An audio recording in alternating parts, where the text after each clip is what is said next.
여러분, 네, 우리 다 같이 하나님의 말씀 전도서 2장에 있는 말씀 보시겠습니다.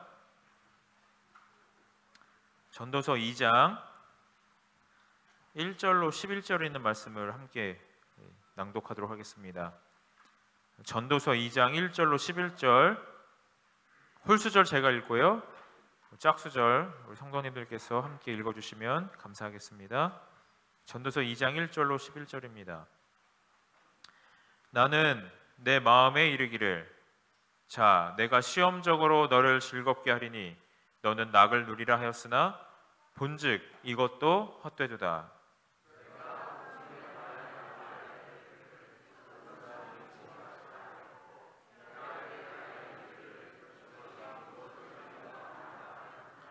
내 마음에 궁구하기를, 내가 어떻게 하여야 내 마음의 지혜로 다스림을 받으면서 술로 내 육신을 즐겁게 할까? 또 어떻게 하여야 어리석음을 취하여서 천하 인생의 종신토록 생활함에 어떤 것이 쾌락인지 알까 하여.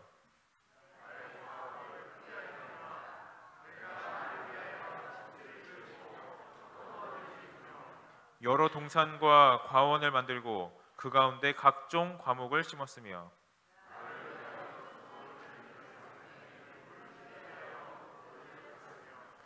노비는 사기도 하였고 집에서 나기도 하였으며, 나보다 먼저 예루살렘에 있던 모든 자보다도 소와 양떼의 소유를 많게 하였으며,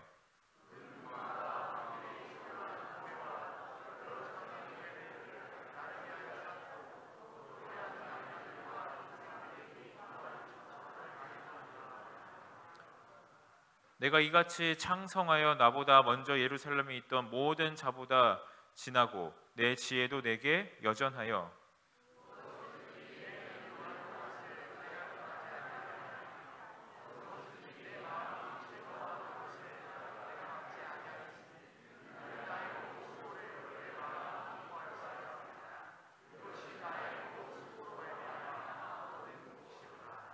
그 후에 본즉 내 손으로 한 모든 일과 수고한 모든 수고가 다 헛되어 바람을 잡으려는 것이며 해 아래서 무익한 것이로다. 아멘. 네, 11절까지 읽겠습니다. 감사합니다. 여러분, 혹시 토요일 안식일 저녁 되시면 꼭 하는 습관 있으십니까? 네? 시계 TV 보시게요? 네, 어렸을 때 안식일이 언제 끝나나 시계만 보고 있었던 기억이 나는데요. 우리 태견 성도님들은 그렇지 않으시겠지만 매주 토요일이 되면 주기적으로 로또를 구입하는 사람들이 있다고 합니다. 토요일마다 이게 이렇게 새로운 게 나오나 보죠. 그래서 매주 토요일이 되면 사람들이 로또가 파는 곳으로 가서 이제 로또를 구입하는데요. 매주 로또를 구입하는 3,000명의 사람들에게 설문조사를 했다고 합니다. 로또 1등에 당첨된다면 가장 먼저 하고 싶은 일이 무엇입니까? 여러분, 만약에 여러분께서 원하시는 모든 것을 할 수 있는 그런 재력이 생기신다면 무엇을 먼저 하고 싶으십니까? 생각 안 해보셨죠? 그죠? 로또 구입 안 하시니까 그게 맞는 것 같아요. 그죠? 네.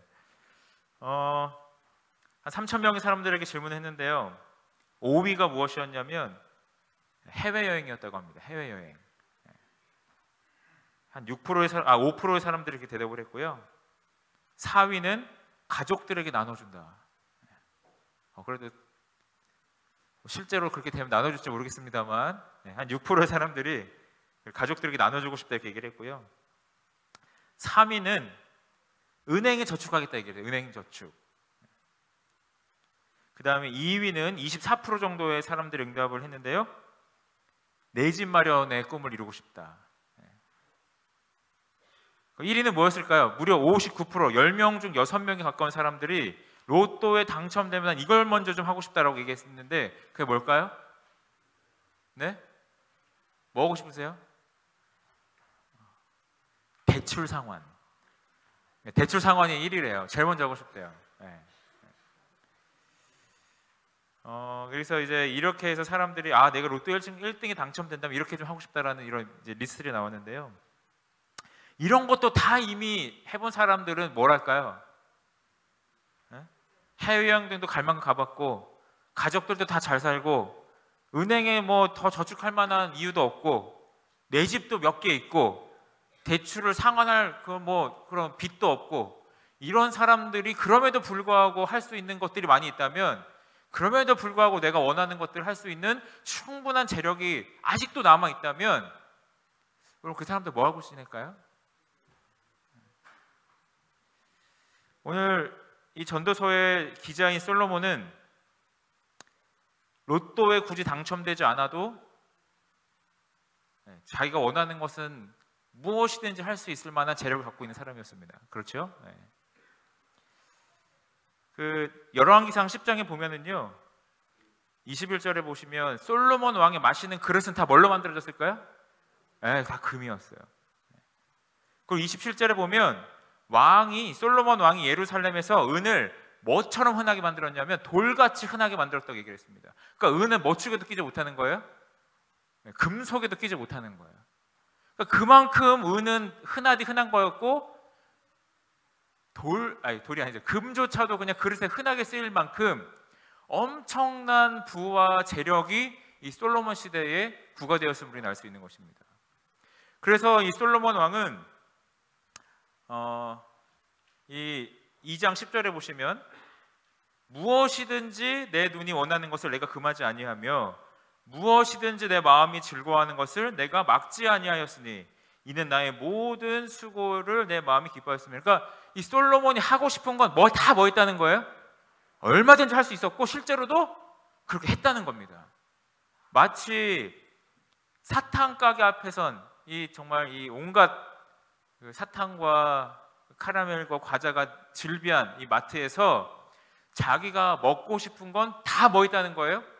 하나도 빠짐없이 다 손에 쥐고 다 먹어봤다는 거예요. 우리 어린이들 좋습니까? 여러분, 그 결과는 어땠을까요? 그 결과 어땠을까요? 여러분 아시다시피 이 전도서는 그 모든 것들을 해본 이후에 그의 삶을 고백한 결론과도 같은 책이죠. 그죠? 2장 11절에 보시면 그 후에 본즉 이 모든 것들을 내가 다 해본즉 내 손으로 한 모든 일과 수고한 모든 수고가 다 뭐하다고요? 헛되어 바람을 잡으려는 것이며 해 아래서 무익한 것이로다. 그것을 해보자는 사람들은 그걸 해보고 싶어서 안달인데, 그죠? 왜 그랬을까요? 이 솔로몬은 대출 상환할 빚도 없고 내 집도 있고 다 좋았는데 왜 그는 그 모든 것들을 했음에도 다 헛되다고 얘기했을까요? 여러분 혹시 수익 체감의 법칙이라고 들어보신 적 있으신지 모르겠습니다. 수학 체감의 법칙이라고도 하는데요.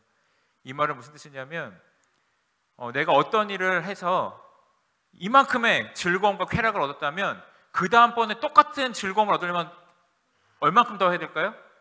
적어도 내가 처음 그걸 한 것보다 적게 많게요? 더 많이 쏟아 부어야 그만큼을 유지할 수 있다는 거예요.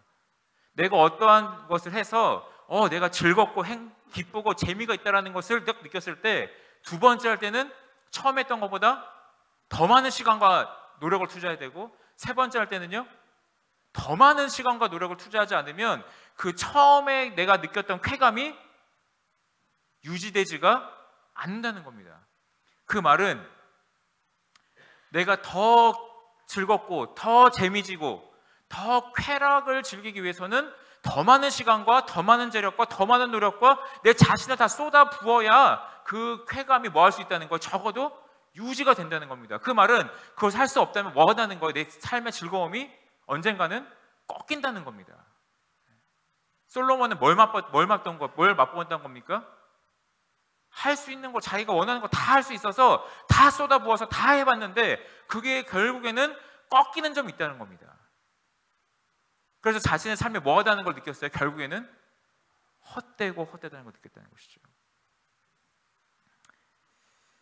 동물의 두뇌에 있는 그 쾌락을 느낄 수 있는 그 쾌락 중추에 약간의 전기 자극을 할 수 있는 그 선을 연결하고요. 이제 그 동물이 있는 그 우리 안에 막대기를 하나 이렇게 설치를 한다고 합니다.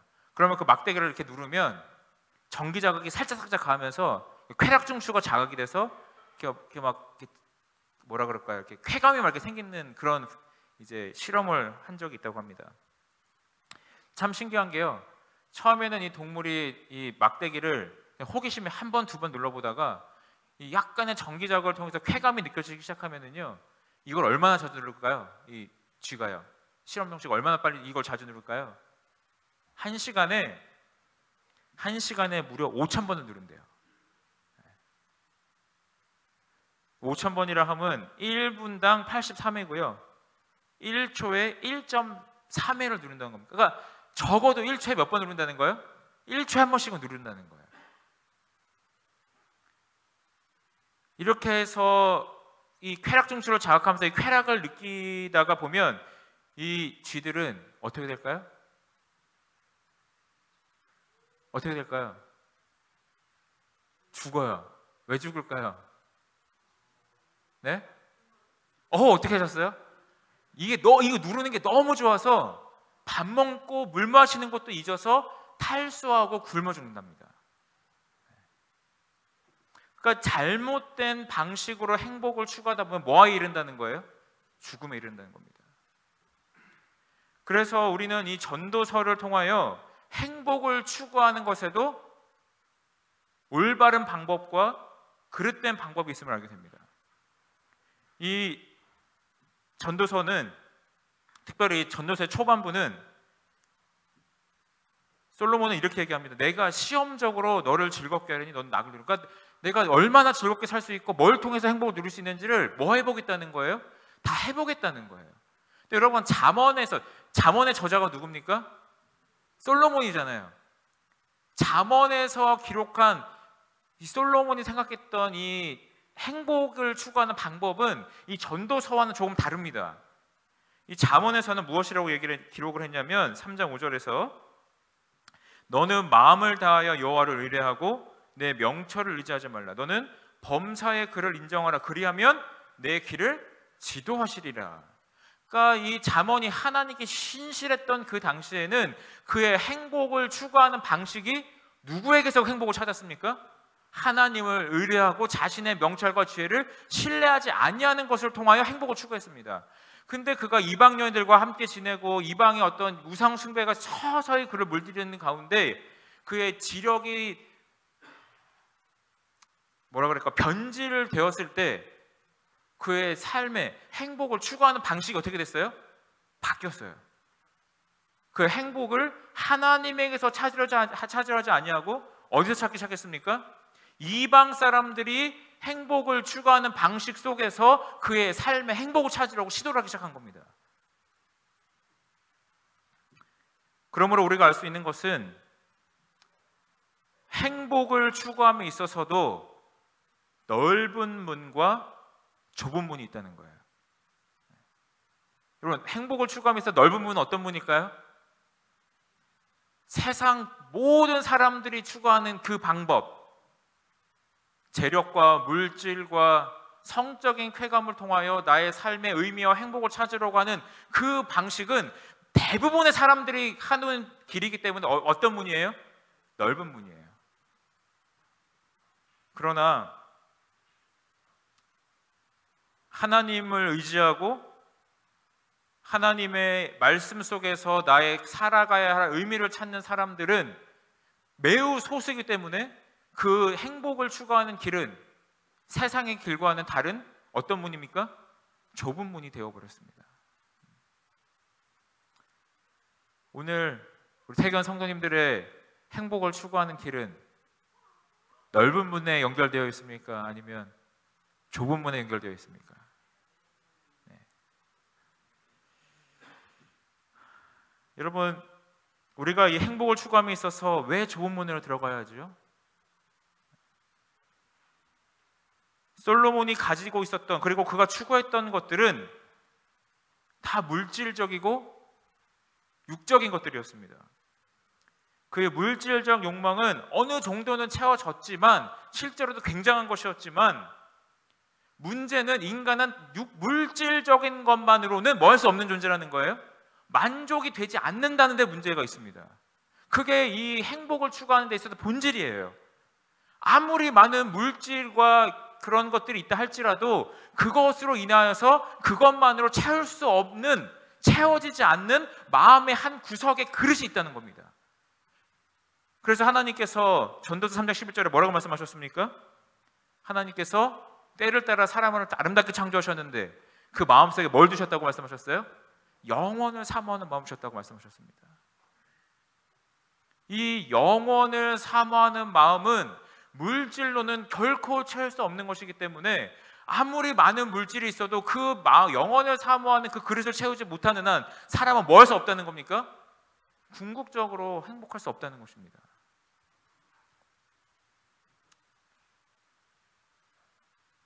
미국에서 가장 유명하고 성공한 사업가 중 한 사람으로 불리는 이 리 라이어코카라는 사람은 크라이슬러 그룹을 한동안 CEO로서 운영했습니다. 미국에서 크라이슬러 그룹은 굉장히 독보적인 그런 자동차 제조회사이죠. 그가 이런 말을 했습니다. 생애 말년에 나는 어느덧 인생의 황혼기에 이르렀지만 인생이 무엇인지 잘 모르겠다. 하지만 내가 분명히 말할 수 있는 것은 부귀와 명예란 하잘 것 없는 것이라는 것이다. 그게 무가차다는 뜻이 아니에요. 그럼 우리도 돈이 있어야 살고 먹지 않습니까? 그러니까 돈이 필요 없다는 얘기가 아니에요. 그러나 돈을 가지고 행복을 추구하려는 사람들 뭐 하다는 겁니까? 하잘 것 없다는 거예요. 왜요? 돈으로는 뭘 채울 수 없기 때문에 그렇습니까?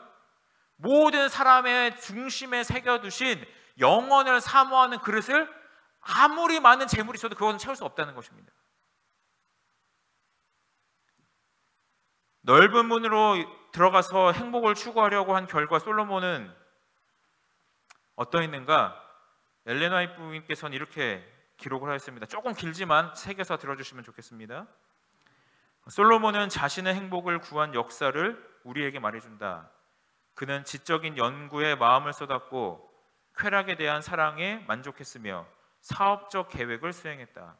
그는 매력적이고 화려한 궁중 생활에 흠뻑 젖어 있었다.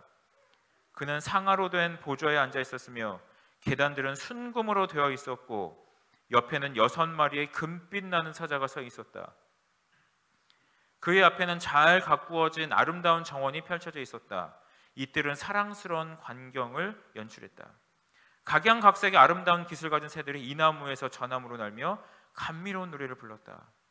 화려한 복장으로 차려입은 젊은 수종자들이 아주 작은 요구도 들어주기 위해 기다리고 있었다. 활락과 음악과 운동과 오락이 그의 기분 전환을 위해 막대한 돈을 허비하며 준비되었다. 오늘 우리가 이 2장에서 전도서 2장에서 읽은 그 말씀을 풀이하고 있는 겁니다. 그죠? 그러나 이 모든 것이 그 왕에게 행복을 가져오지 못했다. 방탕함은 한때 아름답고 총명하던 그의 얼굴에 굳은 인상을 남겼다. 그의 이마에는 걱정과 불행으로 주름살이 잡혔다. 그의 낡고 헤어진 신경과 쇠하여진 신체 조직은 자연 법칙을 범한 결과를 나타내었다. 그는 낭비한 생애와 채울 수 없는 행복을 추구하던 과오를 자백하였다. 그 자신의 과오를 자백한 책이 무엇입니까? 오늘 우리가 방금 읽은 전도서의 말씀이죠. 우리는 때때로 어쩌면 지금도 솔로몬이 행복을 탐했던 그 방식으로 그 넓은 길을 걸어가려고 합니다. 그러나 하나님의 분명한 성경 말씀을 거스르면서 내 나름대로의 행복을 추구하기도 합니다. 그래서 그것은 세상이 추구하는 넓은 문과도 같습니다. 하나님의 말씀을 거스르면서 찾는 행복은 그 끝은 뭐가 아니라는 겁니까? 행복이 아니라는 겁니다. 그럼 우리가 한 가지 기억해야 될 것은 하나님께서 인도하시는 그 길 위에 우리가 서 있는 것이 행복의 정석이라는 겁니다. 여러분 맞습니까? 하나님께서 허락하지 않으신 것을 얻기 위해서 하나님의 말씀을 거스르면서 살아가는 그것은 너무나도 분명한 행복의 정석을 거스르며 살아가는 것과 다름이 없다는 것입니다. 그러므로 고린도후서 3장 5절 이렇게 말씀합니다. 고린도후서 3장 5절입니다. 우리가 무슨 일이든지 우리에게서 난 것 같이 생각하여 스스로 만족할 것이 아니니 우리의 만족은 오직 하나님께로서 났느니라. 아멘입니까? 네. 이 모든 것을 직접 해본 후에 솔로몬은 깨닫습니다. 우리 전도서 2장 24절 25절을 잠깐 보시겠습니다. 전도서 2장 24절입니다. 좀 같이 좀 읽을까요? 시작. 사람이 먹고 마시며 수고하는 가운데서 심령으로 낙을 누리게 하는 것보다 나은 것이 없나니 내가 이것도 본즉 하나님의 손에서 나는 것이로다. 그 헛되고 무의미한 삶 속에서 그나마 우리에게 삶의 행복이 되고 의미가 있는 것이 있는데 그것이 누구의 손에서 나온다고요? 하나님의 손에서 나온다는 겁니다. 이 동일한 구절을 현대인의 성경은 이렇게 번역을 하겠습니다. 사람이 먹고 마시며 자기 일에 만족을 느끼는 것보다 더 좋은 것이 없으나 나는 이것도 하나님께서 주시는 것임을 깨달았다. 그를 떠나서 누가 먹거나 즐거워할 수 있느냐. 그러면 솔로몬은 이 그의 쾌락을 추구하던 그 삶을 고백하면서 두 가지를 얘기합니다. 첫째는 하나님을 떠나서 뭐 할 수 없다? 행복할 수 없다는 것입니다. 그리고 둘째는 하나님께서 우리의 삶의 속속들이 숨겨놓으신 그 행복은 우리의 삶에서 멀리서 떨어져 있는 것들이 아니라 내가 죽었다 깨나도 가질 수 없는 솔로몬의 북이 영화 속에 있는 것이 아니라 매우 평범하고 소소한 우리의 일상 가운데 그 행복이 숨어 있다는 것입니다.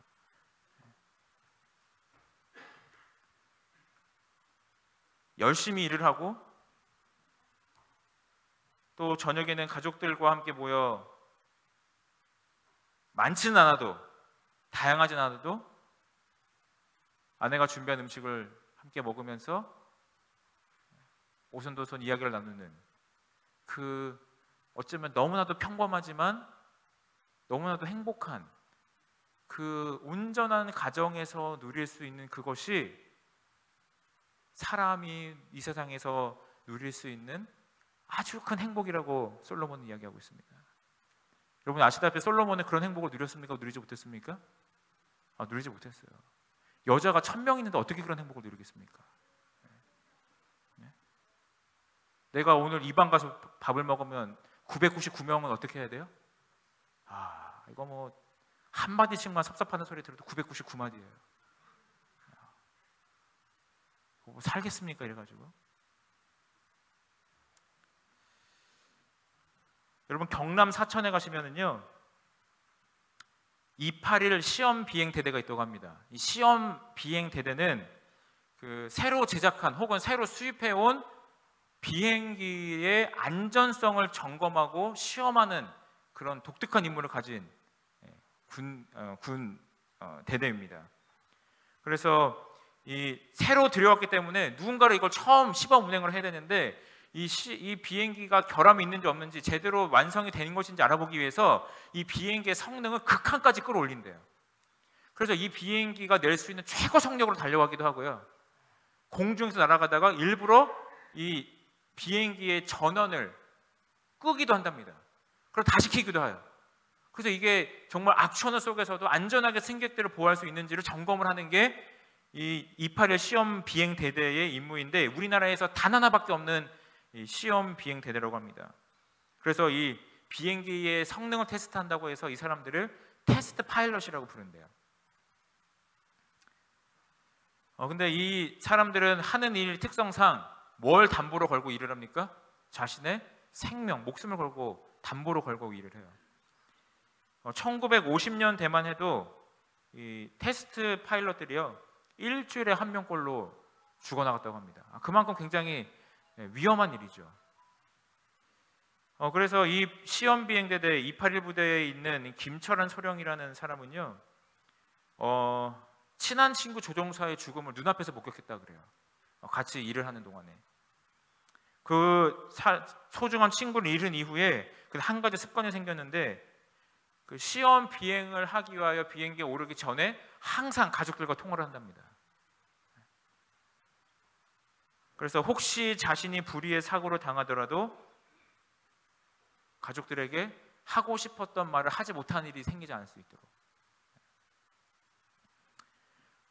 그가 그 비행을 마치고 돌아올 때마다 그의 마음속에는 자신이 아직 살아있음에 감사하고 자신의 가정에 가족들과 아내와 자녀들이 있음이 어떨까요?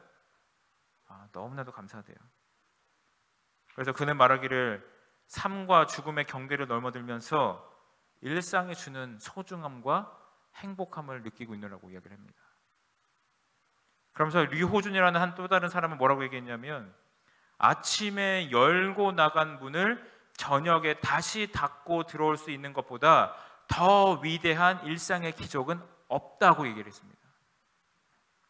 오늘 가정에 돌아가실 때 여러분께서 가정의 문을 닫고 안전하게 돌아가시거든 우리가 오늘의 일상 속에서 우리가 경험할 수 있는 가장 위대한 기적을 우리가 경험했다는 것입니다.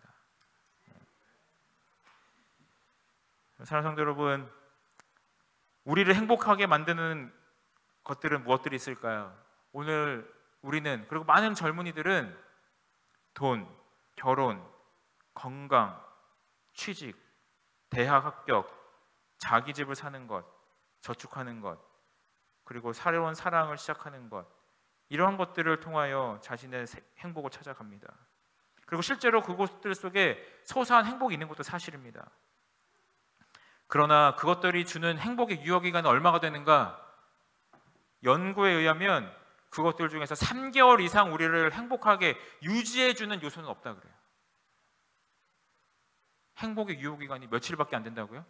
90일. 그러나 이 마지막 때가 가까워 올수록 사탄은 솔로몬을 유혹했던, 그리고 역사상 많은 젊은이들을 유혹했던 그 동일한 이 낚싯바늘을 가지고 선택받은 하나님의 남은 무리를 유혹할 것이라고 기록하고 있습니다. 부조와 선지자 457페에서는 이렇게 얘기를 합니다. 엘레나의 부인은 잘못된 쾌락에 대한 욕망을 그리스도의 재림을 기다리는 남은 백성들에게 특별한 유혹이 될 것이라고 얘기하면서 이렇게 얘기를 합니다. 각 시대를 통하여 유욕적 방종의 암초에 걸려 깨어진 품성의 자녀들이 흩어져 있다. 세상 끝이 가까이 이룰수록 하나님의 백성으로서 하늘 가나안의 변경에 서 있는 우리에게 사단은 옛날처럼 우리를 아름다운 땅에 들어가지 못하도록 하기 위하여 배전의 노력을 기울일 것이다.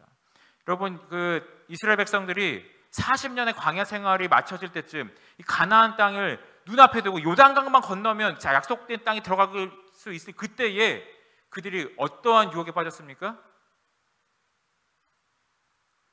그들의 주위에 있었던 이방 사람들을 통하여 사단이 유상을 숭배하는 여인들을 그들 이스라엘 진중에 교묘히 투입을 시켰습니다.